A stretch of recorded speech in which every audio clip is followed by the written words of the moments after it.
Morning, Mr. Westbrook. Mr. Westbrook, you're charged with assault of a family member. You're facing up to a year in jail and/or a $4,000 fine.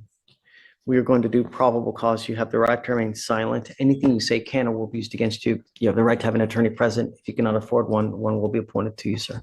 Yes, Judge.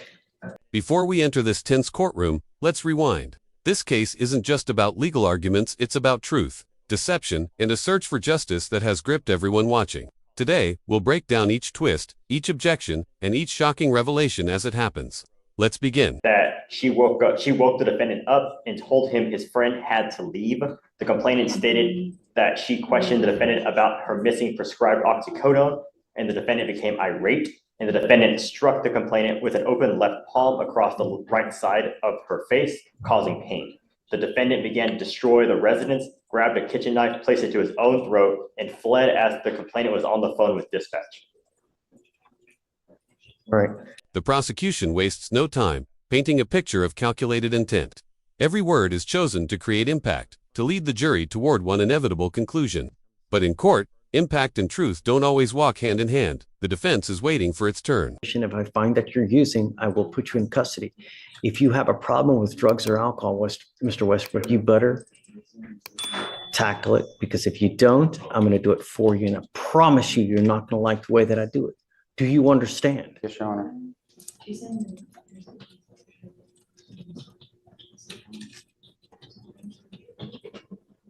It's now, 12:10. All my lawyers are gone and I need to get the results back, but it's not going to be. So we need to roll this case to either, tomorrow, Friday, come back and we can finish what we're doing. Now it's just too late for us to get the results and finish everything up. I'll let you pick whatever day you want to come back, but we have to come back and finish. Sir, How old are you? I'm 19, sir. What do you do for a living?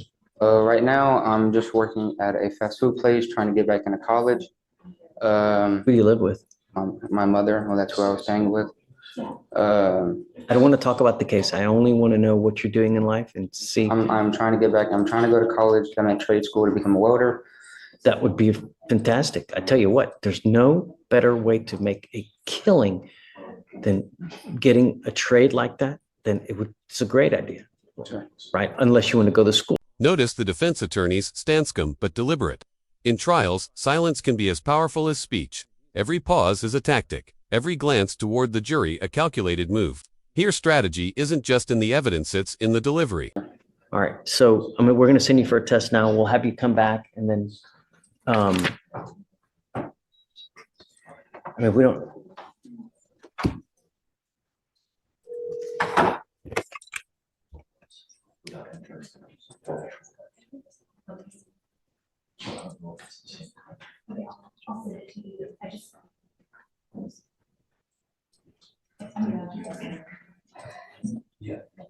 Mm-hmm. Mm-hmm. Yeah. Yeah. Do you know the complaining witness? Have you guys reached out to this person? No, Your Honor. What is the relation? Relationship, the defendant's her son. That's the mother, Your Honor. The complainant. So the complaining witness in this case is mom. Mom. Yes, Your Honor. I want you to understand something, Mr. Westbrook, that I'm issuing a protective order and your mom is now labeled as a protected individual. You cannot commit family violence or an assault against this person. Commit an act in furtherance of an offense under section 42.072 of the Texas Penal Code, which is the stalking statute. You cannot threaten, harass, use another person to communicate a threat or harassing behavior. What you need to understand is what is threatening or harassing. An objection slices through the prosecutor's sentence. Courtrooms thrive on these interruptions. They're small battles in the larger war. Each one can shift the jury's focus, alter momentum, and even plant seeds of doubt that grow long after the moment has passed. You understand? Is she here now? I want to send her right now. So what we'll do is, guys, this is Westbrook.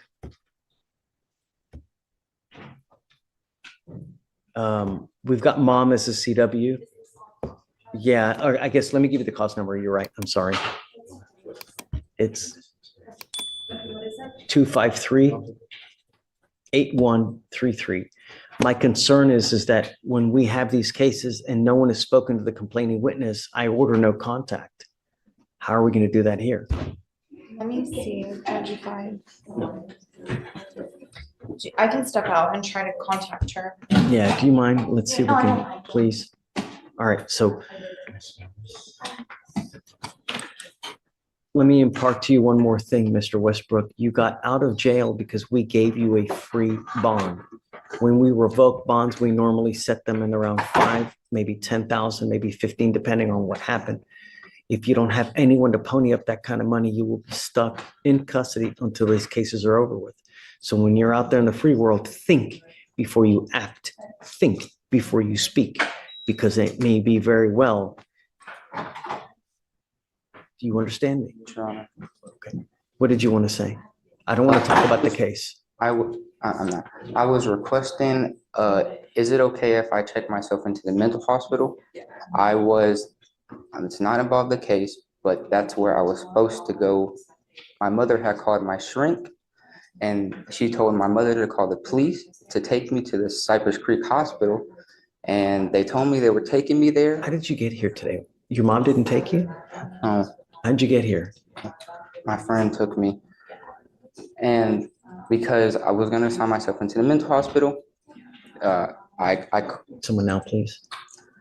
called up here and they told me, well, that you shouldn't do. Let's do this. Let's do this because I don't want you to say too much, because you never know what you're going to say that's going to end up hurting you. I do, above all else, want to get a test. We hear the first mention of the defendant's alibi. Details seem ordinary to ordinary. In legal narratives, the simplest stories can either anchor credibility or crack under scrutiny. Which way this one leans will depend on what comes next. In more ways than you know, when you take, do you take medication prescribed by a doctor? And that's what we're working on. Okay. You got to find something if that's what they prescribe. You got to also have to understand that it may take a while to find something for you to get used to that. When you start taking these psychotropic medications, you may take one and there's a side effect that doesn't agree with you. So you move on to the next one. It may take a couple days, but you got to just wait, find the one that agrees with you, but give it time and be patient because it affects everyone in different ways. So if you find that you're agitated, that you find yourself angry, just time out, relax. It's never the end of the world. Anything can always be resolved with time, love, care. So just take that. Your Honor.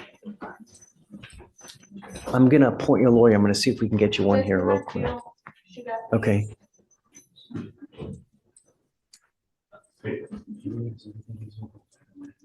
Jillian, this is Mr. Westbrook.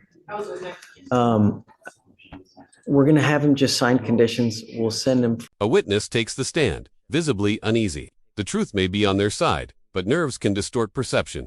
In court, confidence is often mistaken for honesty and hesitation for deceit. The jury is watching closely. Just want to get help. It's anytime you try to help yourself like that, that's great. And I'm proud of you for doing it because not many people realize that, hey, I may need this kind of help. And we're support you. Anything you need, we're there to help. I can't give you a ride, but do you have a ride here now? Yes, sir. Okay.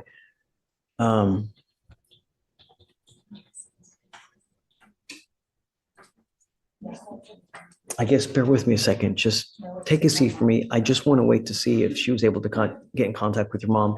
Once we do, I'll bring you back up. We can talk. Okay. Thank you, Mr. Westbrook. And good job for coming, huh? Would you like him to return to address results?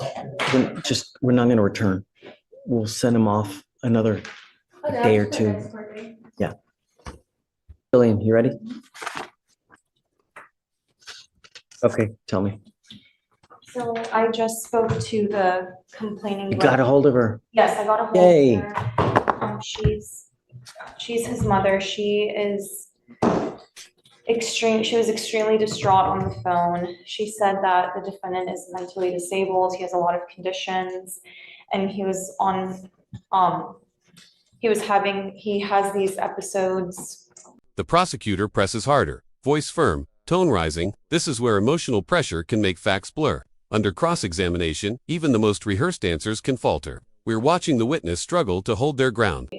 The shrink instructed the complaining witness to get him transported to Cypress Creek Hospital Okay, because he was making harm, like threats of harm to himself. And so this complainant called the police in order to try to get their help in transporting him to the hospital because she couldn't get a handle of it. So she says it was never an assault in progress call and not one that she intended to make. She said when the police asked if the defendant was hurting her, she said no.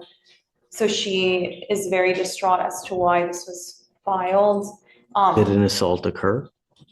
She says that when he's having episodes, he flares his arms around and sometimes it could strike her, but it's not like intentional, is what she said. And she said she's not afraid of her son.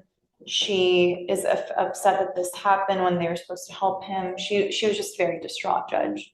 And I don't It have really any. makes me mad how people ask for help and then, instead of taking someone or helping someone into a facility, they just arrest because it's easier to arrest. We've literally So set up a system now to where it's just as easy to not arrest them and they the still hell arrest is, them. what, I don't understand people. I can mean, see if they didn't take them to Cypress Creek, they took them to wherever the designated location is, but there's a whole, it's just as simple now to take them where they need to go.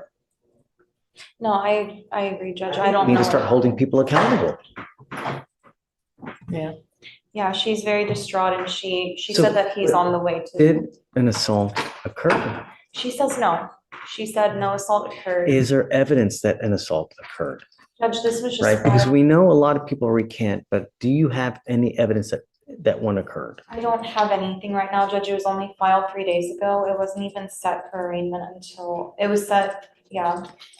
It's not even set until the 18th for. Evidence photos appear on the big screen. Visuals have a weight that words can't match. Once an image is in the jurors' minds, it's nearly impossible to erase. The defense will have to work twice as hard to counter them. You want me to read the DIMS, Judge? Yeah, or Yes. whatever you got to detail. I have the case jacket. Do it, Okay. please. On November 10th of 2024, officers were dispatched to a residence in Harris County, Texas. Upon contact with the complainant stated that the defendant, her son, and the defendant's friend had broken a window to get inside the night before. The complainant stated she woke defendant up and told him his friend had to leave. The complainant stated that she questioned the defendant about her missing prescribed oxycodone, and the defendant became irate, and the defendant struck the complainant with an open left palm across the right side of her face, causing Okay, pain. all right. So mom says that this happened?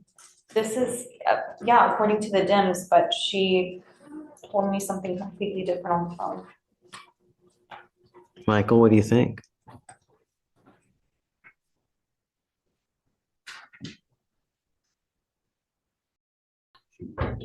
She's recanted, yes. Is this a bond? Are you approaching on bond condition? No, No, Okay, PC? just on PC. PC. Okay. Ultimately, what's happening is she called the police in an effort to get mental health help. But what ended up happening is they just took him to jail. Now, she allegedly does say that assaultive behavior did occur, but now she's saying something completely different. What's right? Yeah, Judge, I mean, what they do this all the time. They say what actually happened to the police, and then they'll recant the second someone goes to jail. They want them out of the house to be safe because they're in danger at the time. And then when they realize the person actually went to jail and is being held accountable, they call us and tell us, well, nothing happened.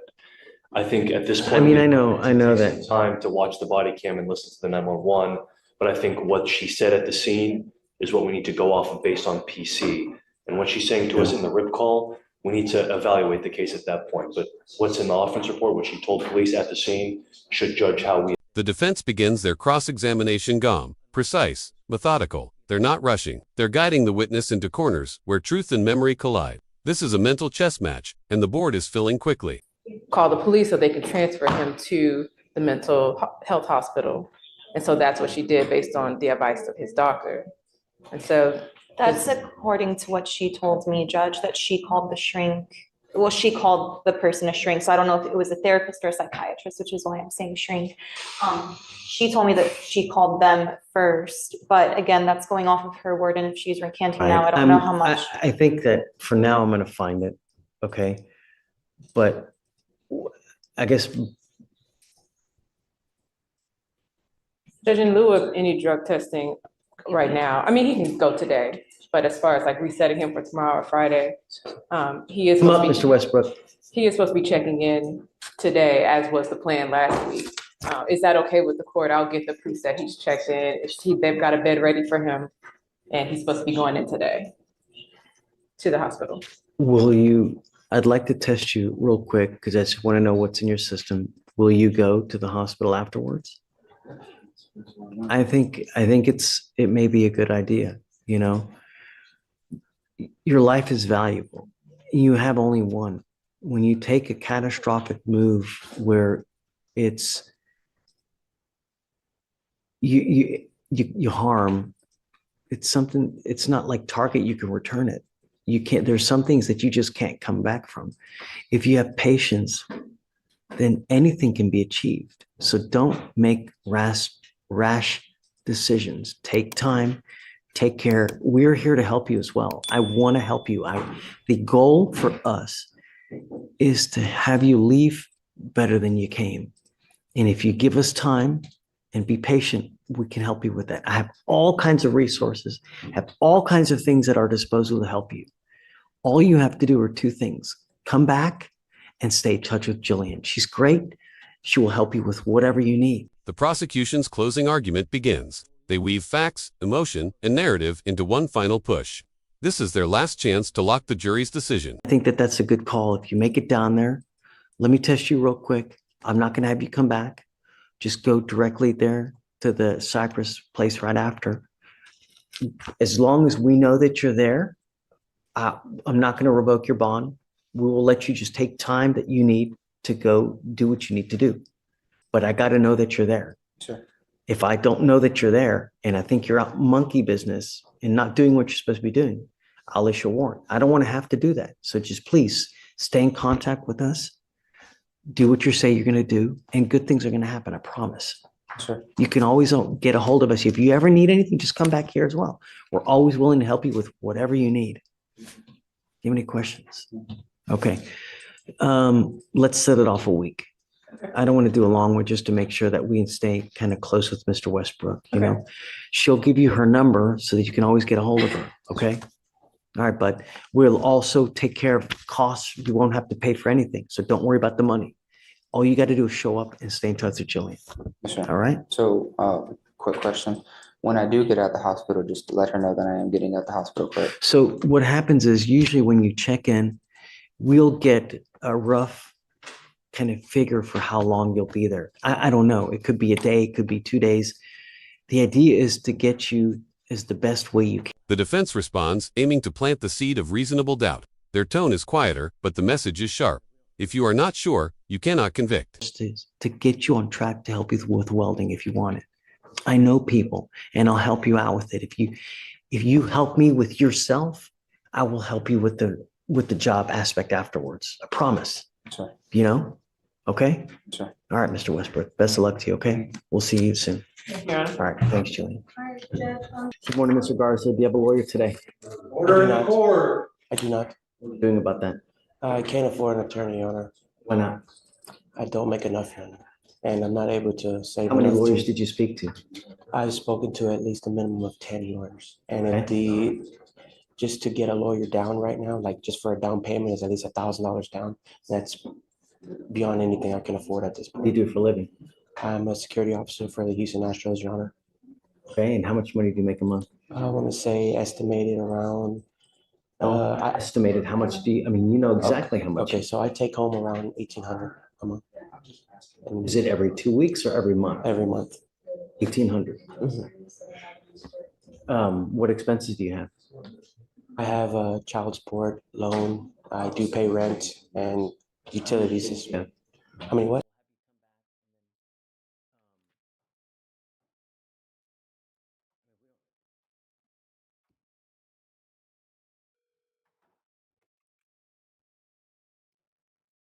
And with that, the courtroom falls silent.